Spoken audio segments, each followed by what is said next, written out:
Hi,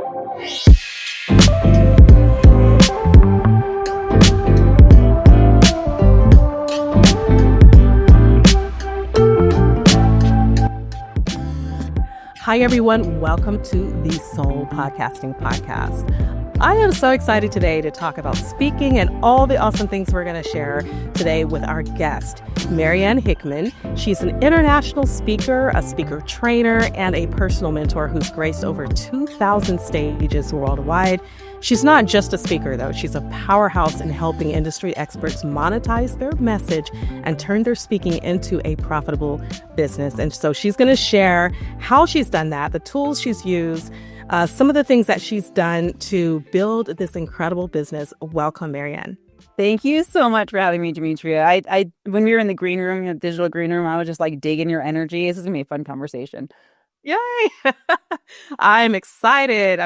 Well, okay, so I need to start with your story because that is going to be the groundwork for the rest of this interview and our conversation. So I know that based on your bio, you went from being a single mom on food stamps to speaking to over 2,400 stages in 17 countries.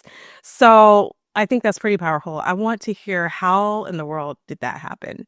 Oh gosh, there's no one answer, right? But you know what's crazy is I have just noticed recently. So the rise of influencership, meaning the personal brand, is reaching a fever pitch right now, right? Like everyone is realizing that if they want to build something that they can put their name on, that they should put their name on it. You know, Instagram and TikTok, they've never existed to this level to where it's now like you can start your personal brand if you stay consistent. Exactly. It's just going to happen. But what I'm noticing is, as I have lots of friends in this industry, way more followers on their accounts than mine. I have friends with 3 million followers, millions of followers, all this kind of thing.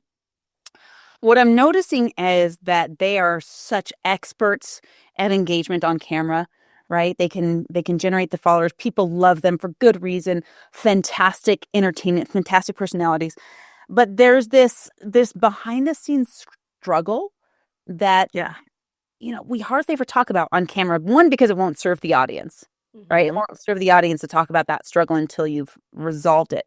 But it's the silent struggle of what I used to say is the entrepreneur, but now the influencer, is we're producing content and we're producing content like crazy. Yeah.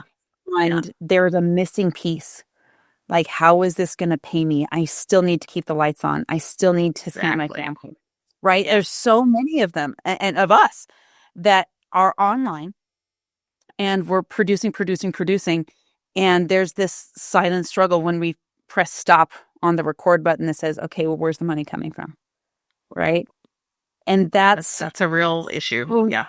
And I went through that too. I get it. And I don't even know if money ebbs and flows. It has peaks and valleys. And I don't think I'm done having my peaks and valleys. I don't know of anyone that is. But, there was this moment. I was actually, kind of starting to speak on stages almost by accident. I went to enough seminars where they asked me to just MC. So that would be if I were to teach a principle, I would say just make yourself a known figure in a seminar that or in a series that you like. Mm-hmm. Started doing that, but I was on food stamps. Like I didn't teach financial freedom from the stage, so I didn't feel like I was out of integrity. But there was part of me, like, I'm on stage, I'm being seen. The audience is assuming that I have my financial house together, and I don't. And I feel almost guilty because I don't. And, like, what if one of them saw me at the charity food bank? They'd be like, what are you doing here? And that was so... Right. Like I almost felt embarrassed but grateful for the help at the same time. And there was this moment, I'm driving on the freeway, and I don't know about you, but I have conversations with God in my car all the time when I'm driving, right? Yeah. And that's when you're all alone and you can talk. Exactly. That's when we're raw and real.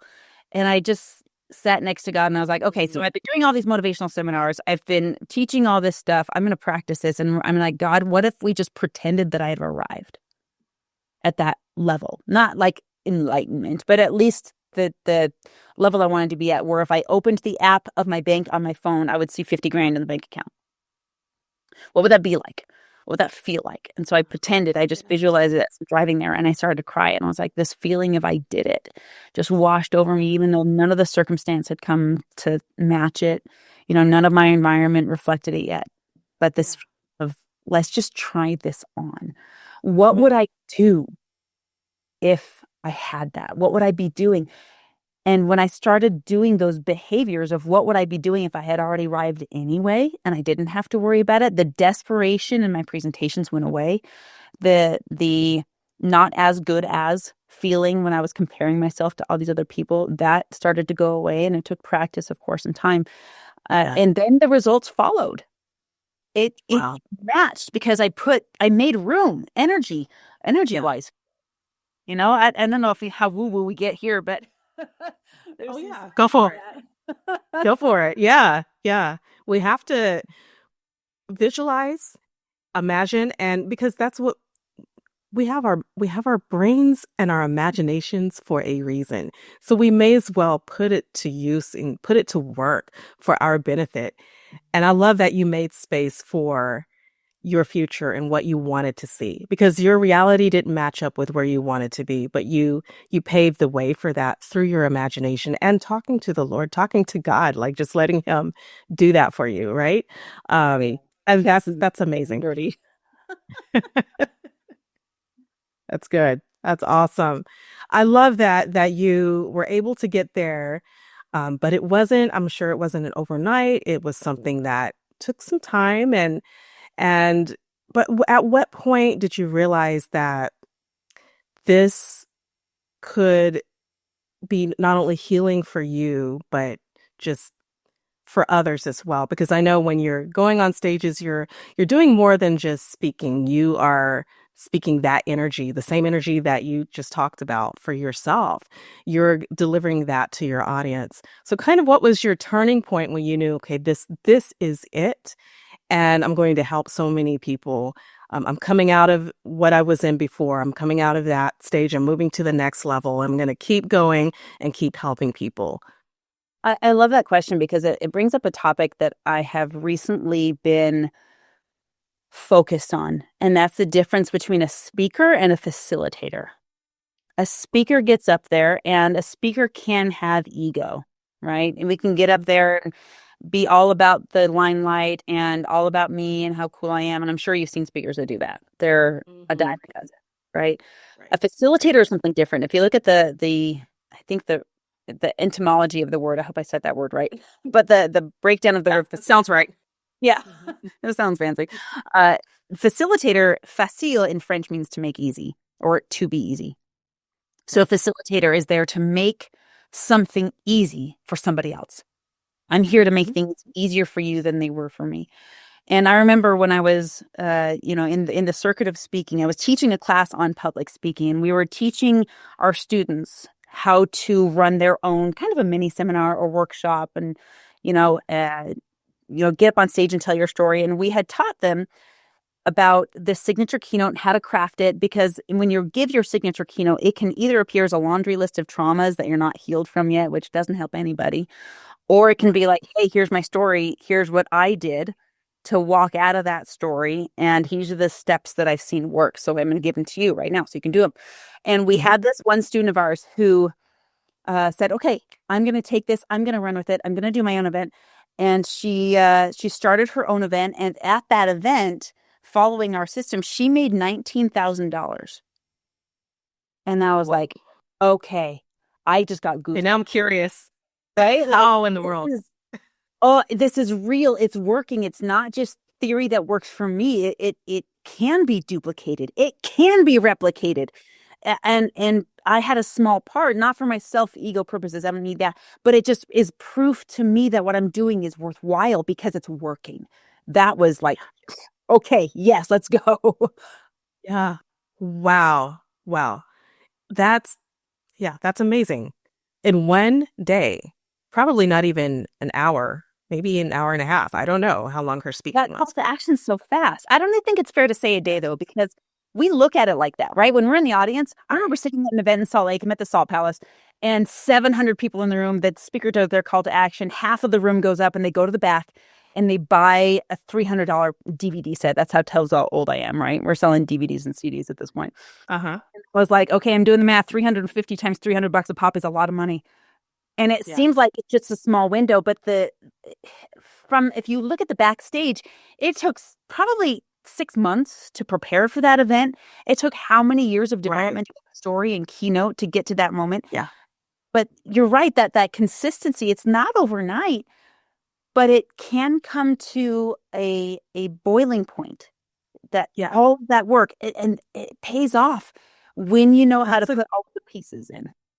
Exactly. That's a really good way to put it. It comes to a boiling point. So it just makes me think of how long it takes to lay the groundwork and the foundation, and how we as speakers, podcasters, coaches, authors, whatever we're doing, we need to lay that groundwork and be consistent and faithful with the work that's set before us, because that day will come when we'll be able to show up in a bigger way on a bigger stage, right? But for some of us who are starting off with our podcast, and maybe it's our first week podcasting, how can you share like a little bit about that synergy between transformational speaking on a stage, right, versus a podcast? Is there a little bit of some similarity between the two of those, and how our mindset should be when going from one to the other, or starting with podcasting and moving into speaking? Oh, definitely. So a podcast is a form of a stage. This is why I love podcasting so much, because it gets exposure that's evergreen. You know, when you do an event or you do a webinar, right? Like that's a timed event. Even when you post on Instagram, that has a lifespan of maybe 72 hours. 6 weeks if it goes mega viral, right? But when you podcast, now you're part of an SEO. You can be the answer of a search engine, especially if the podcast is on YouTube or whatever. There's ways to find the episode long after it's been recorded, which is some of the brilliance of it. Now, that's one of the benefits of doing podcasting. Now, when it comes to like keynote speaking versus podcasting, we'll just omit the podcasts that are a keynote speaking style. So some of them do that. But when we're keynote speaking, both of them are one to many, right? It's you and me, and then everyone that's listening, it's one to many or two to many. But keynote speaking is you've got a structure. I put a 10-step structure in of telling the story, walking through the content of how you got out of your story into your success, sharing that with the audience with actionable steps. And you're on your own for like 20, 30 minutes or more with your keynote. Right. Podcasts are so fun because you can do the same thing. I shared my story already. Check. If I were to share takeaways, I've already started to do that. Of stay consistent, do these things. Check. But the podcasts are so fun because you get these curveballs in interview style or just conversations that you don't prepare for. And I believe there's a place for podcasting before you keynote, because it will help you, because you'll get repetitive questions that you're like, oh, maybe I should put this on my keynote because I get asked this all the time. Right. And then while you're keynoting, you should still be podcasting, because God, I mean, the networking, I'm sure you've experienced this. I have met some of the most incredible people like you. Like our energies were like, this is cool. Podcasting. Like I've met, I went to an event with my daughter. It was like a teen entrepreneur event. She put up a booth, she started a company. It was really cool. Anyway, so I went to that event, but I made it a point to introduce myself to the venue owner, the building owner. And I was like, hey, thanks for letting us come here. This is really cool. Can I have you on my podcast? Because you're in the event space and I would love to talk to you about that. And I had him on. Yeah. And then he's asked me to speak at every single one of his gatherings since then, which has been amazing. And I'm very grateful. But the friendships that I've developed since then have just been like, there's no other way I could have met these people. So, I mean, as far as comparison and all that, I would just say do it all, because you never know who you're going to bless. You might bless someone on a podcast that would never go to an event. So get on as many stages as you can. Yeah. Yeah. Work that podcasting. And I love that you said podcasting is a stage. And then do you have any, like, just a couple of tips, advice for podcasters who want to take their signature story make it into that like high converting keynote stage talk? Maybe 1 or 2 or 3 tips that you have, just how can they go from podcasting to that stage? Absolutely. So there's different ways to acquire stages, right? And that's, as far as acquiring stages, if you're looking at acquiring stages and you're having difficulty, just start your own. Just make your own stage, do your own webinar, do your own 1-day workshop or 1-day summit, and then you can go pitch yourself to other stages. But don't worry about that until you start getting the experience on your own. As far as developing your keynote, there is a formula that if you watch keynotes, you'll be able to pick it out. And I'll give you I call it 10 steps, but I'll break it down simplify it into 4. So the first step is to connect with your audience, because it's not about you, it's about them. They are the rock stars of the event. Number 2 is to tell your story, but you only have permission to tell your story if it's from a place of scars, not open wounds. I don't want to talk about it if it's still gaping and I haven't figured it out yet, because then it's a trauma laundry list. You know, we're not there. I want to tell you how I got this scar and how it healed. Okay. And then I'm going to this is number 3, give the audience something they can do before they're done listening to you. Right? So if you're listening to this podcast and you want to get on more stages, we can talk about what you can do before the podcast is over, so that before you go to bed tonight, you're going to get on more stages. Right? Yeah. Then the last thing you do is end from the heart. We want to end with a unified mission, a unified collected purpose. This something that we can authentically say, we are in this together. And this is why I'm doing what I'm doing. I'm raising 6 kids on this planet, and it is a messed up place to be. And my goal in doing all of this is to, first of all, take care of my children, but then put the microphone up to more speakers whose messages I can get behind, because I need to infect this world with things I can support. And those are the people that I want to see get on stages. I love what you just said. I want to infect this world with things that I support. That's powerful. I love everything you've just said. Your tips are really practical things that we can apply right away as we listen to this podcast. And once we're done listening, let's put this into action. I am so happy that you have shared that with us and have just shared a bit of your world with us too. It's really encouraging too, inspiring to see how you have just gone from point A to point further along than D. At this point, you're way down there. So you really accomplished a lot. You've accomplished a lot. And it's just like watching you do what you do is encouraging the rest of us that we can also do the same. So I want you to share, help us figure out how we can get to where you are and walk alongside you as well. So you help people book stages and get paid to speak. So how can our audience connect with you to figure out how to do this? Okay, so we can reach you. This is that point where I'm like, give something actionable. This is it. So I've collected, over the past 5 years, I've collected a list of over 1,000 podcasts, and you can keyword search it by topic. And I just give that away because those are easy stages to get on. Great networking opportunities. So I have a database. If you go to mariannehickman.com/database or database, however you say it, you can download that for free. I just need to give you access through your email. Then once I have your email, we can chat about, if that solves it for you, go for it. Take it and run, right? If we want to work more closely together, we can explore that. I'm not for everybody. I don't pretend to be.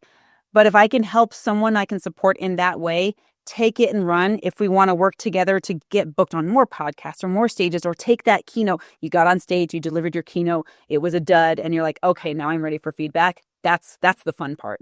That's what we do. But go get the database. Go get the database and run with it and get on shows. Just spend 20 minutes each day applying to shows and start getting booked. Sounds simple enough. Sounds easy. I'm sure we have to follow through though and do the work. And I love that. Sure. So how can we reach you? What is your website? Yeah, so you can go to mariannehickman.com and check out. I mean, that's like looking at my billboard. But if you want to just chat with me, I can give my phone number, 801-509-5495. You can just send me a text, ask me a question. If yours is a message I can get behind, then we'll work together. And again, I'm not for everybody. If you're out there to destroy families or destroy marriages or promote your OnlyFans, I'm not interested. Like, I will not help those people. Go find somebody else. Yeah. But if you're to support families and good causes and missions to save lives, I'm your girl. Yeah.